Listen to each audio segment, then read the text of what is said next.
이 한 주간도 은혜와 평강이 여러분의 삶 속에 흘러넘치시기를 주의 이름으로 간절히 축원합니다. 공부만 하며 살았던 한 선비가 하루는 나룻배를 타고 강을 건너고 있었습니다. 그런데 갑자기 강한 바람이 불어닥쳤습니다. 배가 심하게 흔들리자 겁에 질린 선비는 얼굴이 새하얗게 질렸습니다.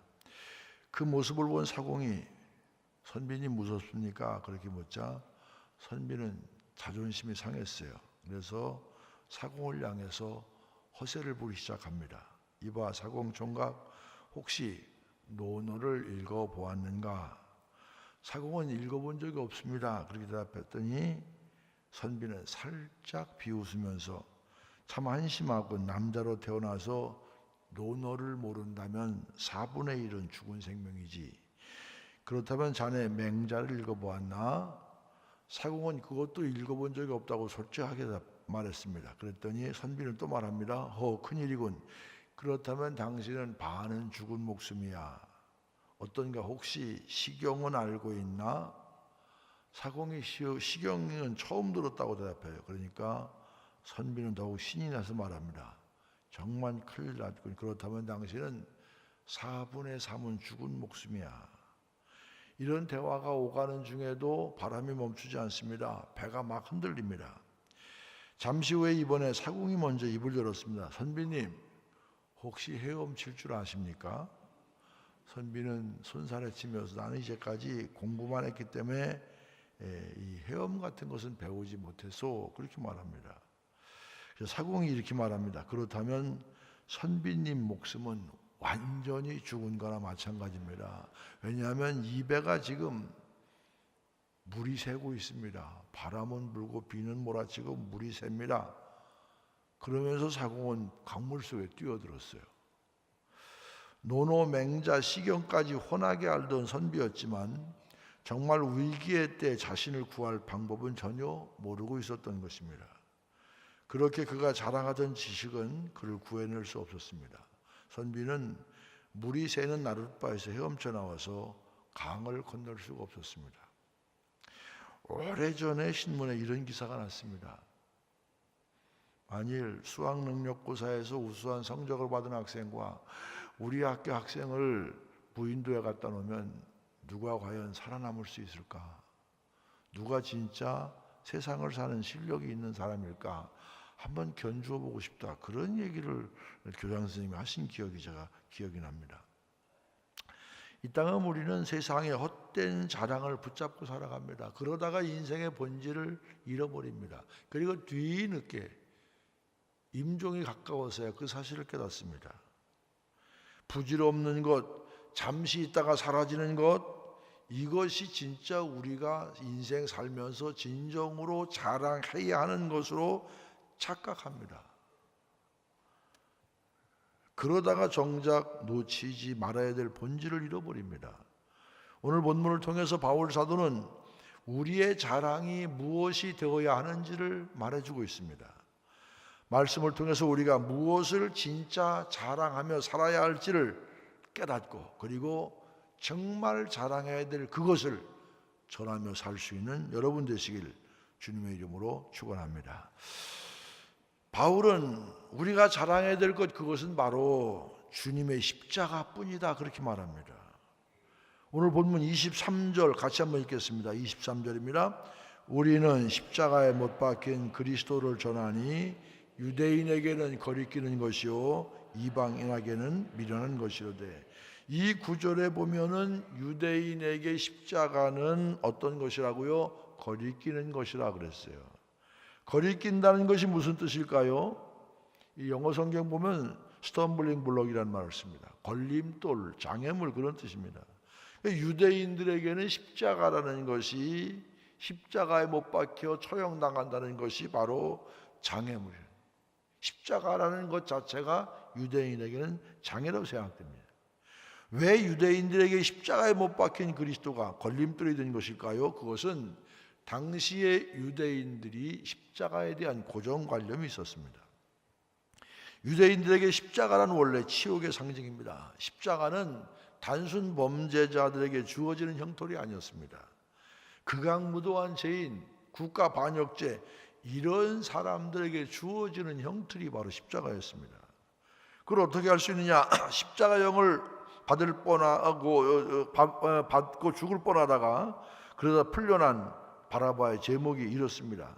마가복음 15장 7절에서 밀란을 꾸미고 그 밀란 중에 살인하고 체포된 자 그랬습니다. 십자가형을 받는다는 것은 잡범 수준이 아니라 죄질이 매우 안 좋은 사람이 언도받는 중한 형벌이었습니다. 그래서 당시 십자가 유대인들에게는 매우 꺼리끼는 것이요, 기피의 대상이요, 아주 치욕, 부끄러운 그런 일이었습니다. 차라리 예수가 병사했다든가 벼랑에 떨어져 죽었다든가 오히려 그러면 더 좋은, 더 많은 추종자들을 만들었을지 모릅니다. 하지만 예수님이 십자가에 달리셨기 때문에 유대인들은 그리스도를, 예수를 메시아로 인정하기 어려웠습니다. 그래서 고린도 교회의 유대 기독교인들 중에서는 예수가 십자가에 달려 죽으셨다는 사실을 알리기를 꺼려했던 사람들이 있었습니다. 자신의 메시아가 죄인들이나 달리는 십자가에 달렸다는 것 창피하게 여겼습니다. 그런데 유대인들에게만 십자가가 걸림돌이 된 것은 아니었습니다. 이방인은 그리스도가 십자가에 못 박힌 일이, 예수가 십자가에 못 박힌 일이 미련한 것이다 그렇게 생각했습니다. 여기에 이방인이라는 범주는 누굴 말하느냐면 헬라어를 쓰던, 당시 헬라어를 쓰던 로마의 영향권 아래 있던 사람들입니다. 바로 로마의 영향권 아래 있던 사람들은 로마도 아니고 로마의 속국, 로마 유대 변방, 유대 중심지도 아닙니다. 변방의 갈릴리에서 자란, 나사렛에서 태어나고 갈릴리에서 자란 예수를 그리스도, 메시아, 구원자 이렇게 생각하는 것 자체가 미련한 일이었습니다. 믿으려면 당시에 세계를 지배하던 로마, 그리스 이런 사람들이 섬기던 제우스신이나 헤라신, 아레스신 이런 사람들을 믿어야지, 그것도 로마도 아니고 로마의 속국의 변방에 있는 촌구석에서 난 그런 사람을 신으로 믿는다는 것은 당시 로마 사람들, 당시 이방인들에게는 미련한 것이다 그렇게 생각됐습니다. 로마와 로마 신에 대한 헛된 자부심으로 인해서 그들에게 그리스도와 십자가는 미련한 것일 수밖에 없습니다. 하지만 구원은 세상의 지혜로 얻는 것이 아니지 않습니까? 세상의 어떤 학위나 문벌로도 하나님의 구원을 이룰 수 없습니다. 세상의 어떤 지혜, 세상의 어떤 능력, 어떤 지위, 그런 것으로 하나님의 구원을 이룰 수 없습니다. 만약 세상의 지혜로 구원이 가능한 것이라면 공부 많이 한 사람이 가장 먼저 구원 받을 거예요. 만약 세상의 능력이나 세상의 지위로 구원을 얻을 수 있는 것이라면 그러면 부자가 구원 얻을 것이고, 그리고 권력자가 구원 얻을 거예요. 그렇지만 구원은 그런 것으로 받는 것이 아닙니다. 자 보세요. 21절에서 바울 사도는 분명히 말하고 있죠. 같이 한번 읽겠습니다. 21절. 하나님의 지혜에 있어서는 이 세상이 자기의 지혜로 하나님을 알지 못하므로 하나님께서 전도에 미련한 것으로 믿는 자들을 구원하시기를 기뻐하셨도다. 여기서 전도에 미련한 것으로 믿는 자들을 구원하셨다, 이게 무슨 뜻입니까? 세상의 지혜에 따라서 어렵고 복잡한 철학이나 그리스 신화 이런 것에 따라서 구원의 길을 여신 것이 아니라 세상의 변방, 갈릴리 나사렛 출신의 목수 예수 그리스도를 통해서, 또 그의 십자가를 통해서 구원의 길을 여셨다 이 말입니다. 그래서 바울 사도는 뭐라고 말합니까? 18절입니다. 십자가의 도가 멸망하는 자들에게는 미련한 것이요 구원을 받는 우리에게는 뭐라고요? 하나님의 능력이라. 멸망하는 자들에게는 십자가는 어리석은 일이고 죄인의 상징이지만, 그러나 믿는 자들에게 십자가는 바로 하나님의 능력이라, 우리를 구원하시는 하나님의 능력이라 그 말입니다. 그래서 24절에 이렇게 얘기합니다. 오직 부르심을 받은 자들에게는 유대인이나 헬라인이나 그리스도는 하나님의 능력이요 하나님의 지혜니라. 그렇습니다. 부르심 받은 우리 믿는 자들에게는 십자가가 그분의 능력이고 십자가가 바로 지혜입니다. 십자가 구원의 능력이, 십자가 인간의 삶을 살 수 있는 근본적인 능력이라 그런 얘기입니다. 이슬람교에서 기독교로 회심했다는 이유로 감옥에서 고문을 받은 이집트 사람이 있습니다. 이 주인공은 마지드 엘 샤피에라는 후에 목사가 됐습니다. 이분은 무슬림 법률가 집안에서 태어났어요. 그런데 18살이던 1996년에 그리스도인이 되었습니다. 이 그리스도인이 되고 사피에는 곧바로 이 이집트에 자기가 살고 있던 나라의 종교의 자유를 주장하는 그런 단체를 꾸렸습니다. 이 조직이 2년 만에 무려 24,000명의 회원을 거느리는 그런 기구로 성장했습니다. 내버려 두겠습니까? 붙잡아 드렸죠. 그래서 1998년 8월에 사피에는 이집트 카이로의 가장 악명 높은 감옥인 아부자발에 수감돼서 7일간 고문을 당합니다. 교도관은 사피의 머리를 빡빡 깎고는 그 뜨거운 물, 차가운 물 받아놓고 여기다 머리를 집어넣었다, 여기다 머리를 번갈아 집어넣습니다. 더욱이 그들은 샤피에를 거꾸로 매단 뒤에 담뱃불로 지지고 그리고 날카로운 칼로 막 거버립니다. 그리고 맹견, 사나운 개가 있는 그 개우리에 집어넣습니다. 어쩐 일인지 개가 공격하지 않습니다. 교도관들은 그를 실싱할 때까지 때리고는 이튿날 조직을 이끈 다른 사람을 알려주면, 조직을 이끈 사람을 알려주면 내가 내게 자유를 주고 풀어주고 집도 주고 여자도 결혼도 시켜주고 그리고 차도 주고 내가 다 해주겠다 회유를 합니다. 그러니까 사피에가 내가 우리 조직의 지도자를 알려주겠다 그렇게 말합니다. 이 지도자를 잡기만 하면 모든 회원을 알게 될 것이다 그렇게 얘기해요. 그러니까 교도관들이 귀가 솔깃해갖고 그 지도자가 누군가 다고칩니다. 그랬더니 사피에가 이렇게 말합니다. 우리 조직의 지도자는 예수 그리스도다. 화가 난 교도관들은 사피에 폭행한 뒤에 독방에 끌고 가서 나무 십자가에 매달았습니다. 그리고 왼쪽 어깨 뼈가 드러날 정도로 상처를 낸 다음에 소금을 뿌리고 문질러댑니다. 사피에가 사경을 헤맵니다. 결국 사피에는 경찰병원에 후송되어서 3개월 동안 치료를 받고 그리고 병원을 나온 데 자택에 구금됐습니다. 이집트 당국은 사피에에게 사형을 선고하려고 했습니다. 사피에는 탈출을 시도했고 이스라엘을 거쳐서 캐나다까지 가서 시민이 됐습니다. 사피에는 토론토에 자신처럼 종교적 박해를 받는 사람들을 돕기 위해서 종교 자유단체인 One Free World International을 설립했습니다. 이 단체를 통해서 이슬람 국가의 인질로 잡혀서 성노예 생활하고 있는 여성들과 어린이들 600명을 도왔고 또 그리스도인들의 구조를 위해서 300만 달러를 모금해서 지원했습니다. 고난과 역경을 잊고 이제는 자신과 같은 처지에 놓여 있는 사람들을 돕고 있는 사피에 목사님의 이야기를 들은 네티즌들은 우리 중에 사피에와 같은 상황에서 예수 그리스도의 이름을 지킬 사람은 과연 몇 사람이나 될까? 참 대단한 그리스도인이라면서 박수를 보내고 있습니다. 마지드 엘 샤피에 목사님은 왜 이렇게 목숨까지 내놓으면서 그리스도의 이름을 지키려고 했을까요? 그는 자기 인생 가운데, 자기가 살아온 생애 가운데 예수 그리스도의 이름을 지키는 것이 가장 중요하다는 사실을 깨달았기 때문입니다.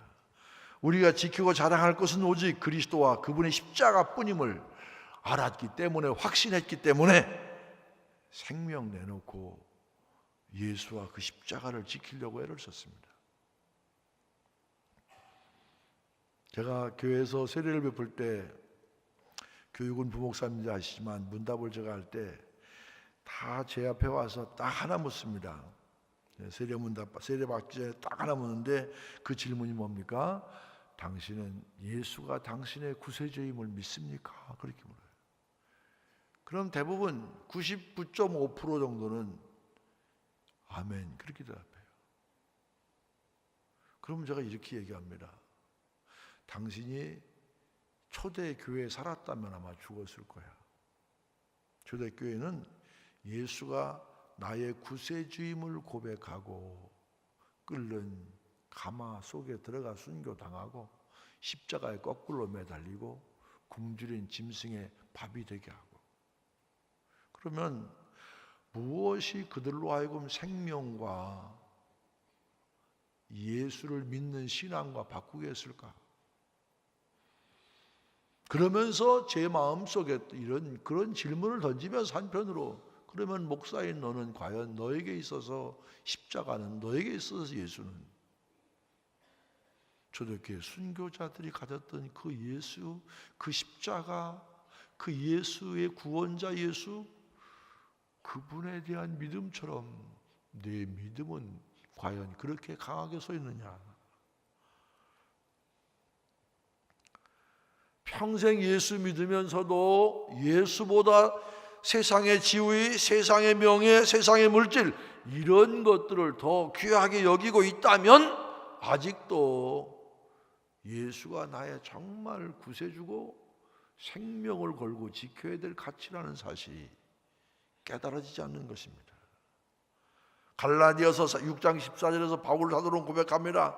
그러나 내게는 우리 주 예수 그리스도의 십자가에 의해 결코 자랑할 것이 없으니 그리스도로 말미암아 세상이 나에 대하여 십자가에 못 박히고 내가 또한 세상에 대하여 그러하니라.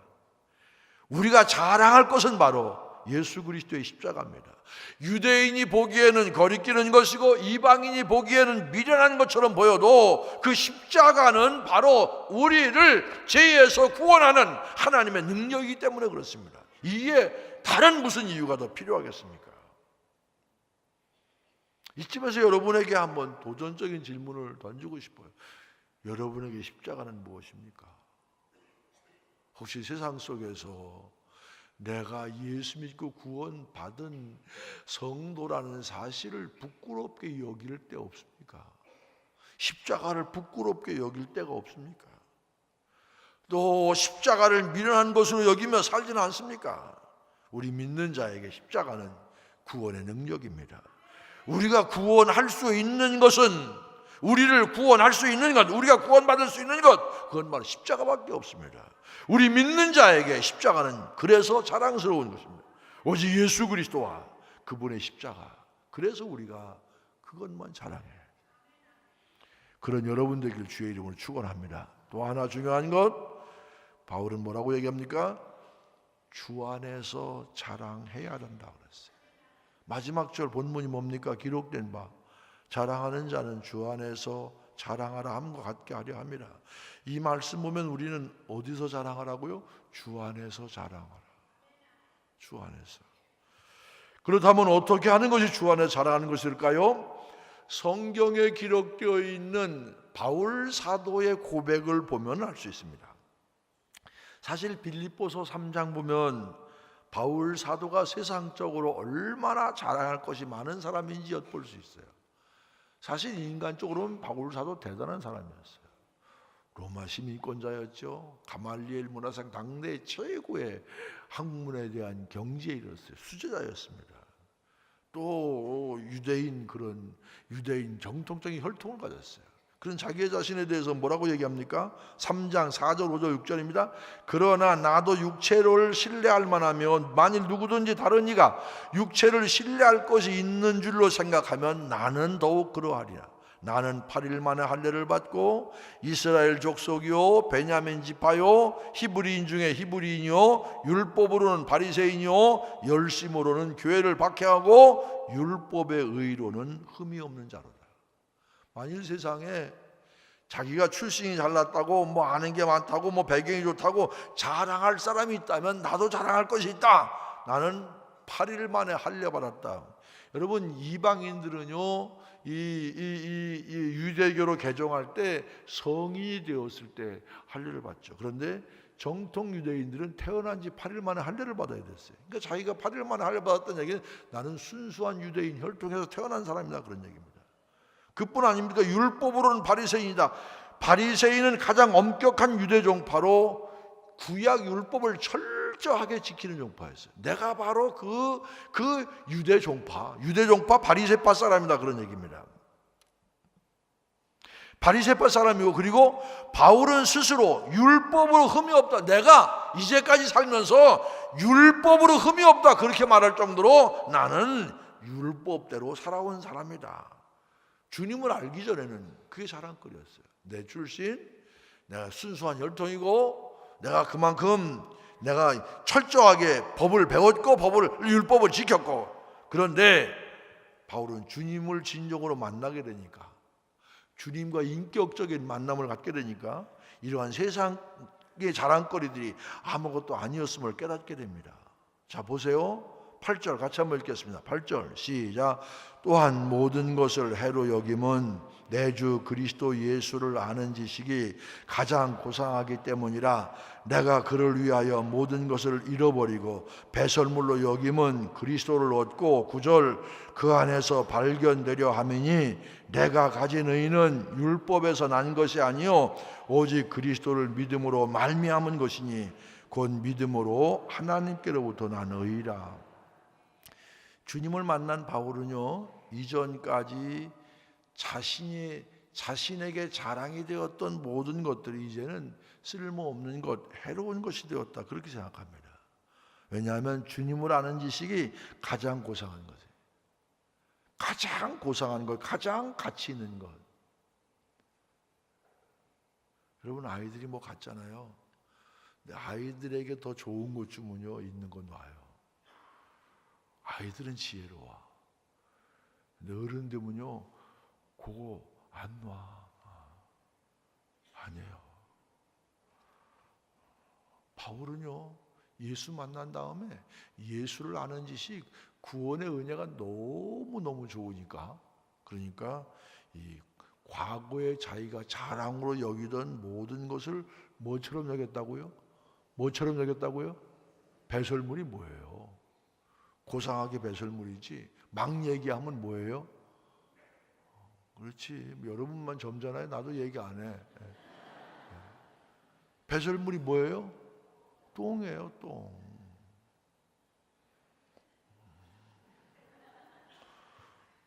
주님을 만나고 나서 보니까 이 배설물이 나에게서 나온 것이지만 결코 다시 만지고 싶지 않아요. 세상의 모든 것은 배설물로 여긴 이유에 대해 바울 사도는 그리스도를 얻고 그 안에서 발견되려 함이니라고 고백합니다. 자신을 주님 안에서 새롭게 만나고 나니까 이전까지 자신의 자랑이라고 여겼던 것들이 다 뭐처럼? 똥처럼 여기게 되었다, 그 얘기입니다. 이것이 바로 주 안에서 자랑하는 겁니다. 주님 안에서 자랑한다는 얘기는 세상 것 자랑한다는 얘기가 아니라 주님만 자랑하는, 주님을 참다게 만난 자는 바울처럼 지금까지 자신을 전부라고 여겼던 것, 돈, 세상 명예, 물질, 뭐 돈이나 물질이나 세상 지위, 이런 것 부질없는 거예요. 여러분, 앞으로 살 날이 지금까지 살아온 날보다 더 많지 않은 사람들 많이 있잖아요. 잘 생각하면서 하셔야 돼요. 여러분을 지탱해 주던 그것들이 정말 여러분에게 평안을 줍니까? 여러분에게 만족을 줍니까?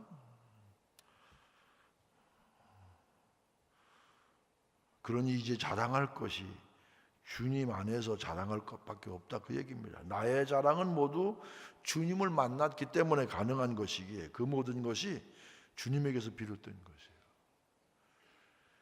그래서 주님 안에서밖에 자랑할 것이 없는 상태입니다. 김정택이라는 분 여러분 아실 거예요. 지금 장로님이세요. 한 번쯤 TV 쇼 프로에서 열정적으로 악단을 지휘하는 모습을 본 적이 있을 거예요. 인상도 좋아요. 방송국 예술단장이기도 한 이 김정택 장로님은 방송계에서 할렐루야 단장 이렇게 알려져 있어요. 왜냐하면 보는 사람마다 붙들고 전도합니다. 한 번 이분은 전도 대상으로 정한 사람은 그가 가수든 탤런트든 코미디언이든 귀찮을 정도로 집중 공략하는 것으로 유명합니다. 성경 찬송을 전해주고 만나서 혹은 전화로 끈질기게 복음을 전합니다. 어떨 때는 자기가 지휘하는 프로그램에 출연자에게 녹화 전에 복음을 듣지 않으면 내가 이따 방송할 때 지휘할 때 좀 내가 당신 제대로 안 해줘, 이렇게 으름장을 놓기도 합니다. 그러나 전도가 사실 늘 순조롭게 되는 것 아니에요. 한 번 전하고 두 번 전하고, 어떤 사람은 1년, 어떤 사람은 10년 걸리기도 합니다. 그러더라도 낙심치 않고 이분은 지금도 복음을 전합니다. 김 장로님은 자신이 이처럼 열심히 있는 전도자가 되리라고는 상상도 못했습니다. 서울대학교 음대를 졸업하고 대중음악 연주가 겸 작곡자, 지휘자로 7, 80년대 방송계와 밤무대를 큰 인기를 얻었습니다. 가슴이 찡하네요 정말로, 이런 노래도 이 사람이신 거예요. 뭐 내가 아는 거 다 알아요. 뭐 모르는 척 하지 마세요. 애로운 밤이면 밤마다, 이것도 이 사람이신 거예요. 그러니까 이 사람은 히트곡 제조기입니다. 방송국과 밤무대에서 열정적으로 일했습니다. 그러나 불 꺼진 무대를 뒤로 하고 집으로 돌아갈 때 허탈감과 공허함이, 그리고 끝없는 고독감이 그를 감쌌어요. 그러니까 할 수 없이 일만 끝나면 사람들과 어울려서 진탕 술을 마시면서 애로움을 달래보기로 했습니다. 그러던 어느 날 한 번 본 적이 있는 여전사님 찾아와서 심각하게 얘기하면 더 이상 죄짓지 마십시오, 이런 말을 하며 가버렸어요. 처음에는 몹시 불쾌했습니다. 그런데 이상하게도 그 말이 머릿속을 맴돌고 가슴이 답답해 차를 끌고 나갔습니다. 비가 억수같이 쏟아지는데 알 수 없는 힘에 이끌려 차 안에서 울부짖습니다. 주님, 잘못했습니다. 살려주십시오. 그 다음부터는 밤무대 출연 안 했어요. 하나님 앞에 섰습니다. 지금도 이분은 눈만 뜨면 3가지 기도를 드린다고 합니다. 첫째, 오늘도 하나님의 영광을 위해 살게 해주십시오. 두 번째, 구원받도록 예비된 영혼을 만나게 해 주시옵소서. 세 번째, 내가 오늘 하루 사는 동안 임마누엘 하나님이 함께 하셔서 승리하게 하여 주시옵소서. 어떻게 보면 장로님의 기도가 아니라 우리의 기도가 되어야 되지 않겠습니까? 특별히 오늘부터 2달간 새생명 축제가 진행됩니다. 무엇보다 전도자란 주 안에서 자랑하는 삶, 자신의 학력이나 물질을 자랑하는 것이 아니고, 내가 뭐 좀 가졌다고 뭐 좀 지냈다고 그런 거 자랑하는 게 아니라, 나에게 허락하신 주님의 은혜를 자랑하고, 내가 속한 신앙 공동체를 자랑하고. 여러분, 남이 보기에 그 사람이 정말 세상에서 뭐 다 가졌고 다 지냈고 했지만, 그럼에도 불구하고 그런 거 자랑하지 않고 예수 자랑할 때 듣는 사람이 감동이 안 되겠어요. 세상 거 자랑하면 아무도 감동 안 받아요. 특별히 여러분, 교회 자랑 많이 하세요. 우리 교회 좋은 교회입니다. 여러분이 아멘 안 하셔도 나는 우리 교회 좋은 교회인 줄 알아요. 하나님의 은혜가 넘치는 교회, 감동과 감격이 있는 교회, 열정적으로 헌신하는 성도가 있는 교회. 요즘 한 가지 자랑거리가 생겼어요. 심성수 목사님, 이름도 좋아야 돼. 심성이 수래. 심성이 수미양가 할 때 수래. 얼마나 좋아. 많은 교회가요, 담임자의 은퇴와 후임자 선정 때문에 고생하는 게 얼마나 많아요. 저는 목회하면서 수도 없이 봐왔어요. 제 평생의 꿈이, 내가 은퇴할 때 그런 그런 어려움 좀 안 겪었으면 좋겠다. 평생 꿈꾸며 기도한 게 그거예요. 근데 우리 교회, 하나님 우리 교회를 너무 사랑하셨어요. 그래서 후임자 선정 과정에서 조용하게 세밀하게 참 지나가면 하나님의 역사예요. 저는 좀 거칠고 고집 있고요, 좀 세게 생겼잖아요. 근데 보세요, 옥천동에서 인류 올 때 제가요 나긋나긋했으면 됐겠어요?